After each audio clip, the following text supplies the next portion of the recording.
Who was the leader of महासबा? महासबा जो है ये एक पॉलिटिकल पार्टी थी जो कि मोहन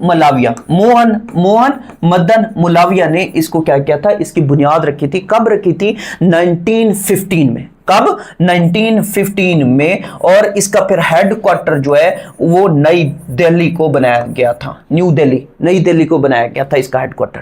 और फिर इसी तरीके से याद रखिएगा, who was given the title of speaker of the prophet? खतीबुल अंबिया, जिसको क्या कहा जाता है? खतीबुल अंबिया कहा जाता है। तो खतीबुल अंबिया किसका टाइटल है? ये हजरत शुएब अलैहिस्सलाम का है। किसका है? हजरत शुएब अलैहिस्सलाम का ये टाइटल है।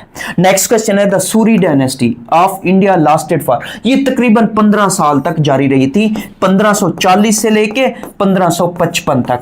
अब यहां पे ये भी याद रखिएगा कि इसकी बुनियाद किसने रखी थी? इसकी बुनियाद शेर शाह सूरी ने रखी थी।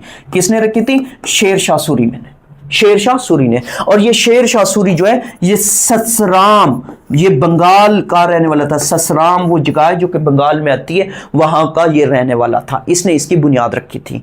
फिर नेक्स्ट क्वेश्चन की बात करते हैं। नेक्स्ट क्वेश्चन कौन सा है? The second largest city of Pakistan. अब second largest city of Pakistan की बात कर रहे हैं तो वो लाहौर है। लाहौर जो है ये कैपिटल है। किसका कैपिटल है? ये कैपिटल है पंजाब प्रोविंस का।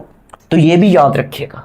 नेक्स्ट क्वेश्चन है, गोटा कनाल जो है ये कहां पे वाक़ है? ये इटली में वाक़ है। इटली का कैपिटल कौन सा है? इटली का कैपिटल जो है वो रोम है। इटली का कैपिटल क्या है? इटली का कैपिटल जो है वो रोम है। ये भी याद रखिएगा, ये भी एग्जाम के अंदर वो पूछ रहा होता है।